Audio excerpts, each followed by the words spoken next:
This is Analog Spectrum. Today's podcast is all about chicken McNuggets. All I have to say, chicken my ass. That's not even meat. I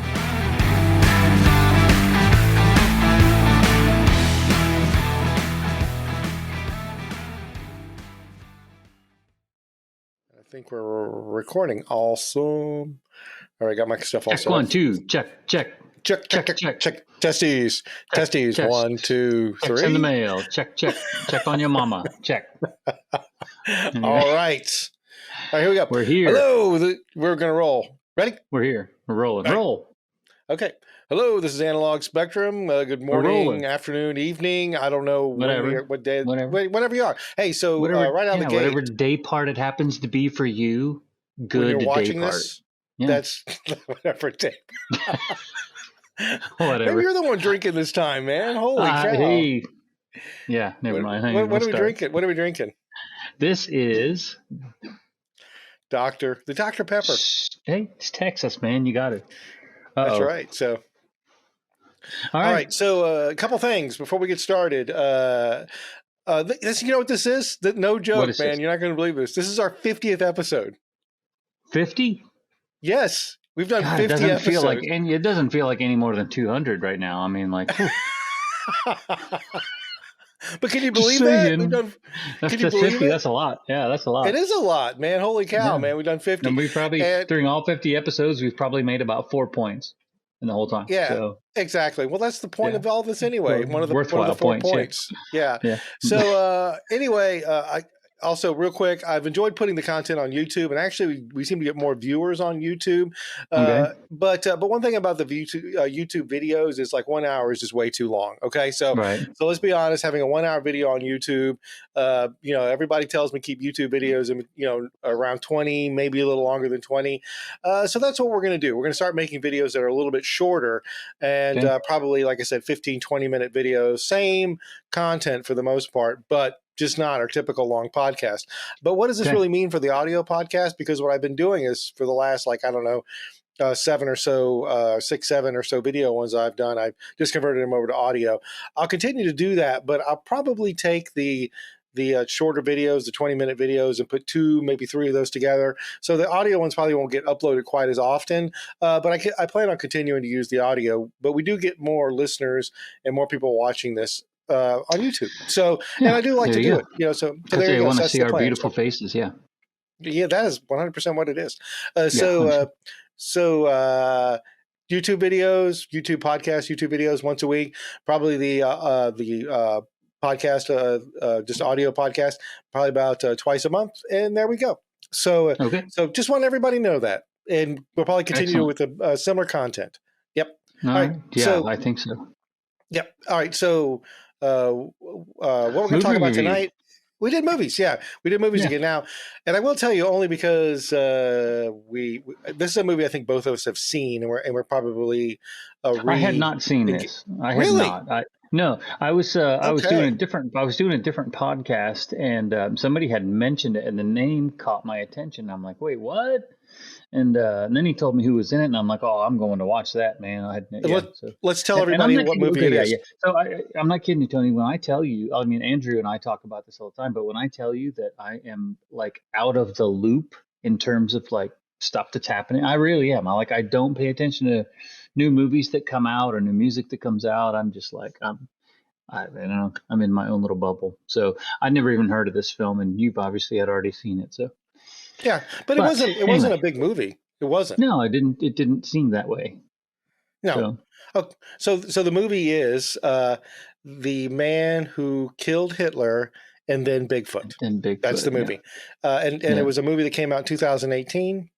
Mm-hmm. And pretty much what it's about is there's an individual probably towards the end of his life, and historically he had actually, just as the title states, he had killed Hitler, and because of a series of events and a problem, a plague possibility, he's been recruited by the government to kill Bigfoot. So Bigfoot's spreading a plague, but actually I think the story itself, that story is kind of almost tangential to the real point of the movie.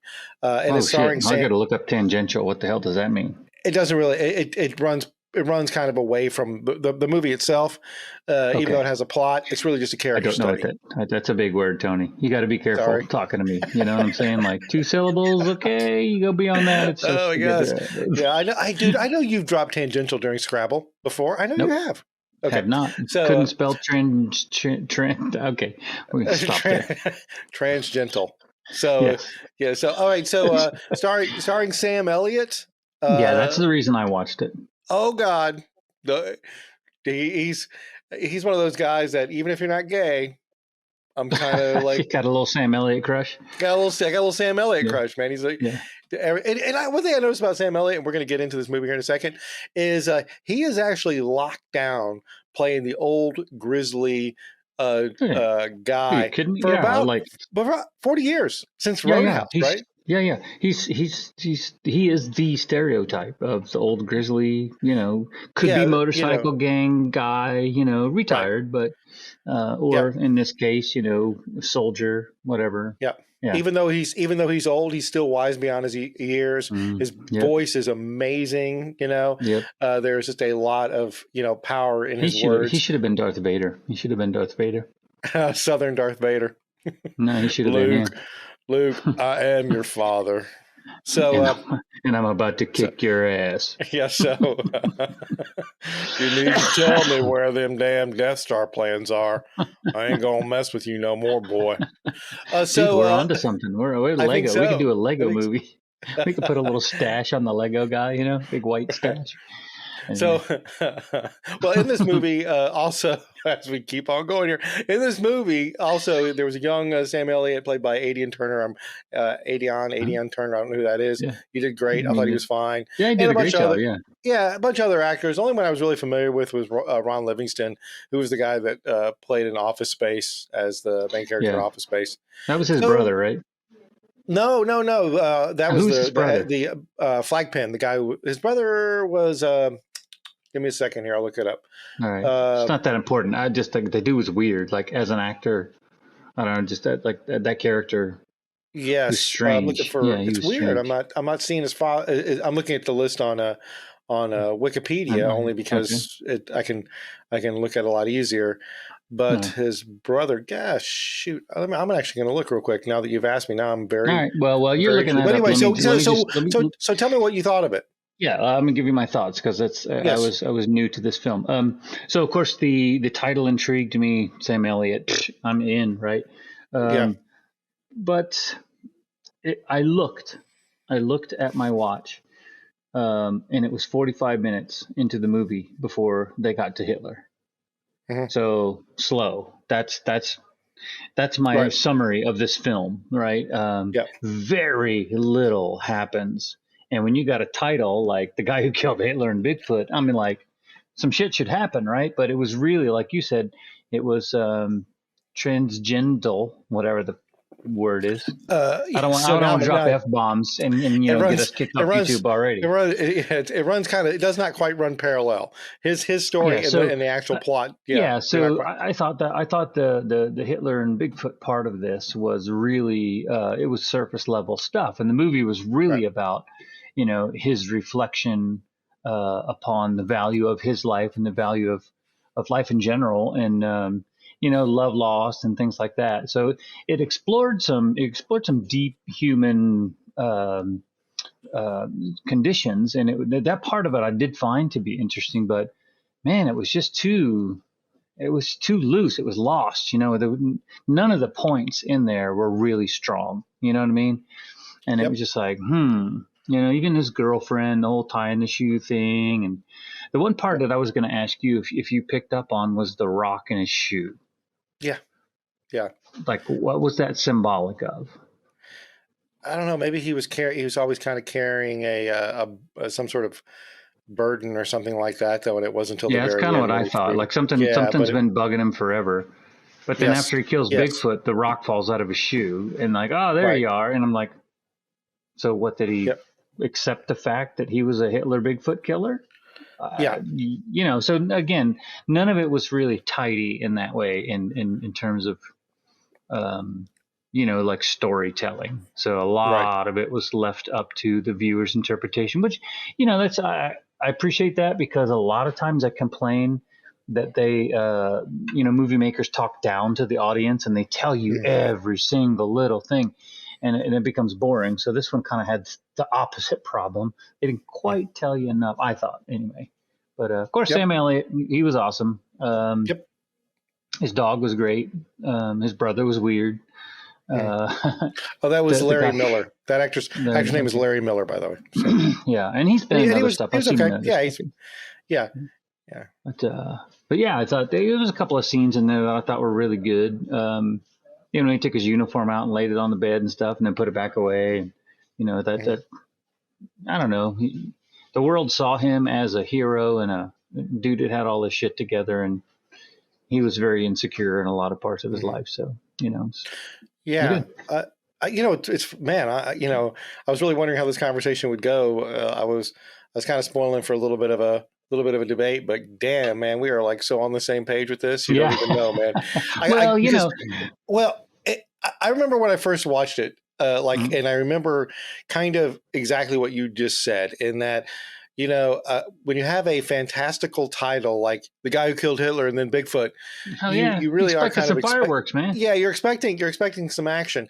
Now, once you kind of realize that that's not going to be the case, where, again, this is a character study of a man at the end of his life, where he, where he has lots of regrets.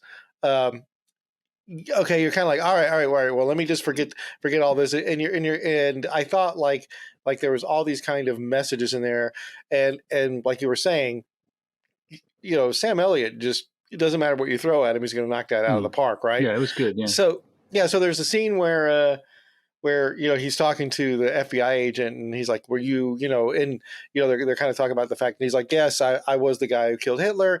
And then he goes he basically goes full on Sam Eliott. He's like, and I can't remember exactly what he said, but pretty much what he said was he didn't kill Hitler; he just killed a man, right? And that was probably the most powerful scene in the movie, but that was just because Sam Eliott was Sam Eliott, right? He's just like you just don't know, boy. I carry the weight of killing that man. It didn't do anything, And I was like, okay, damn, that's good, right. But it just I felt like there was just something lacking. For one, still, you're a hero, and you need to, I don't know. I felt like in a way the guy kind of just felt sorry for himself, and I'm like, why do you, just you need to get past all this stuff. Your fiance or wife or whatever fiance died when you were deployed. That is extremely uncomfortable. I'm sorry, but you probably need to get past that. There's And the whole thing with I thought the killing Bigfoot thing, like that was weird in a way, because the whole Bigfoot totally vomiting weird on him stuff. I'm like, what the hell? Yeah. Yeah. And it's like fart jokes almost in this really serious, like introspective film, Yeah. You're kind of like. I mean, if he would have just killed Bigfoot and cremated him, I would have been like, that was touching. But instead, you get this weird, Bigfoot suddenly goes full on, summary, I don't know what you say, like Jason Voorhees or Freddy Krueger, where he jumps up and barfs all over him, and there was that, and then I don't know, to me, all of that stuff had to have been done on purpose. But I missed the point. I can imagine production meetings when they were like, "Oh, we should make Bigfoot look silly because it's really symbolic for him fighting his own demons," or something like that. I'm sure that conversation was had. I just missed the point of it. I didn't get the point of why Bigfoot looked like that, because I would have thought it would have been much more powerful if they would have silhouetted Bigfoot or something and made him this mysterious thing, and left the legend and the lore intact, instead of turning him into a, Mars Attacks joke kind of. But anyway, a bit of a caricature, and whoever they got to get. Hey, Andrew's in the background, guys. Oh, is he? I think he wants to race some VR. There he is. So, we'll get him on here in a few minutes, everybody, or a few days, whatever. Yeah. But the whole thing with like I said, maybe this movie is smarter than we are. I don't know. Yeah, that's entirely possible. Yeah, I don't With a know. I combined mean, IQ of 7, I think the movie can win. yeah, I'll give it to Yeah. the movie. But like I said, I do think I think a point that you're making that I agree with is there's probably where there's a lot of people sitting around and they're going like, we need to do here. We need to make Bigfoot 5'7" tall and give him Right. big blue eyes. Yeah. Symbolism, dude. And you're kind of like, Symbolism. all Yeah. right. And well, it was just like, again, I missed the point of him saying on the radio, and he's like, and he doesn't have big feet. I'm like, so Yeah. what is that? Is he like the man who dispels or actually confronts humanity's biggest fears, and he's not scared of them? You know what I mean? Because he killed Hitler, right? Right. And he killed Bigfoot, and he's not. I don't know. Yeah. So I don't know. There's room for interpretation, I guess. But overall, yeah, I wouldn't watch it again. No. Not even on an That's really airplane. weird. I was regrettably, we don't have anything to debate because I think both of us feel the same way. So, well, I will tell you this. This is one thing that I've been thinking about this a lot lately because I've been listening. I finally got my stereo hooked up in the house, and I've been listening to some of my favorite music, and and I really like super sad music. Like one of my favorite songs is from Natalie Merchant, and it's about a guy who loses his wife after 50 years, and he's so depressed that he's going to kill himself, and that's kind of like he's contemplating suicide. I love that song, right. and I found elements of that in this movie, and they're really subtle and they're really small. But when he goes to sit down in that chair, he sat down in 150,000 times to eat all by himself, with his dog at his feet, and then the TV doesn't work or something. Like the expression, again, it's Sam Eliott, so he pulled that off really well. The expression was really emotive. He really, you feel sorry for the dude when he does that. You're like, oh man, this poor bastard, but then Bigfoot throws up on him 5 minutes later, and you're like, "What the fuck am I watching?" Well, I beat me. Sorry. No, and I think that's a big part of this is that you watch this movie. If anybody's, should I watch it? Should I not watch it? If you're interested in just watching kind of, a melancholy movie about an individual kind of in his golden years who never really achieved any of his goals and kind of is everything's just kind of slipped through his fingers and except for two gigantic events that shaped human history, right? Other than that, he was nothing. Right. Yeah, he is, he's clearly coping with in end of life issues, the end of his existence, and I think he's just kind of worn down by things that he's done that he regrets and things he never did, and he struggles with all that stuff, and you watch him struggle, but he struggles silently, which nobody can do better than Sam Eliott. So get ready to watch that. But again, I just felt like there was pieces missing in this movie that I wanted to see. Yeah, I don't know. It's funny, man, because now that you say that, I didn't think there was too many pieces missing. I just thought that the pieces, well, maybe, I don't know, maybe missing, but I just didn't get it. Like, I think they were missing on purpose, and we were supposed to interpret, but I missed it. I'm not smart enough. Maybe I didn't. Maybe we got it, and that was the whole point. And if that's the case, I'll give it a 4. if there was deeper meaning, and I missed it, okay, you can have an 8, and I'm just an idiot, right? So that's there you go. Yeah. The best review that movie is ever going to get. And I didn't look at anybody's interpretation of that movie. I have no idea. So I don't know what, and I can look at it. We could be complete. No. I mean, well, some people, like I said, I know I've definitely read people's interpretations of books and I remember one time when I was underway, I read Zen and the Art of Motorcycle Maintenance. The Robert one of my favorite books of all time. Yeah, I read it with another guy, and we would discuss like, hey, what do you think about this chapter and that chapter? And I would say, I would tell him what I thought, and he would say, well, I got this, and I was like, holy shit, you are like way, way smarter than me. I mean, you're really dialed in. So I mean, we got to try that again, dude, because I mean, obviously that book is deep. He wrote another one called Layla, previous to that, I think. Maybe after it. He might have wrote it after it. Right. It was kind of like the decay of Western civilization concept. A lot of that kind of stuff was in there. Right. And in fact, now that I say that, based on what we're living through now, I should check that out and see. Like, he might have been predictive, in that book. Well, Orwellish, yeah, but. I think when I read the Zen and the Art of Motorcycle Maintenance, it is a heavy read, but I don't think I was ready for philosophy. I mean, I think I'm a little warmer to philosophy now. So yeah, same. I think when you get older, that happens for sure. But I know that the book was all good, and then the end, it started to lose me. Oh God. I was like, oof, man. Well, the beginning was amazing because I totally got the beginning. There's all kinds of things in the beginning.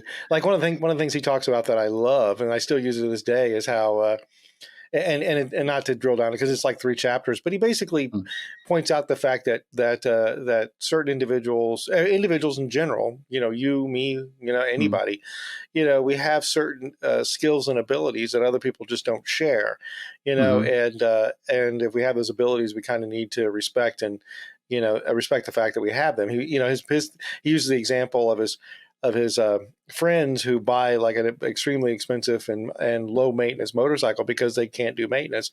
And his big thing is like, why can't you do maintenance? And it's not because they're lazy or anything like that. They are just not capable, and in my own job right now, I use that all the time because, I train individuals to be medical providers, and they're very smart people, but sometimes they just, the information doesn't stick. Yeah. Didn't get it. I mean, like I said, I don't. People around me will start talking about like investments or physics or whatever, and I don't know. Yeah. I'm lost almost immediately. I glazed over. But exactly. But anyway, so maybe we'll do that. Maybe we'll reinvest. I'm willing to do that. So So all right. So 1 out of 10, Bigfoot and Hitler and Bigfoot. What do you think? It's going to get a 2-point bump because of Sam Eliott. So I'll give it a 5. Yeah, that's exactly what I was going to say. 5. Because it was worth watching once, but I will pretty much never watch that film again without getting paid for it. I won't recommend it. If anybody asks me about it, I'll be like, okay, before you think it's about a guy hunting down Hitler and then Bigfoot, just know that it's not at all. Yeah, exactly. So, but all right. Well, I tell you what, that's 20 minutes, man. Let's kick it. Let's stick to what we said we were going to do. Yeah. And I'm going to end it there, everybody. I hope you have a great evening. We're gonna pick it up here next week with another podcast about films. I hope you have a great day. Yes, sir.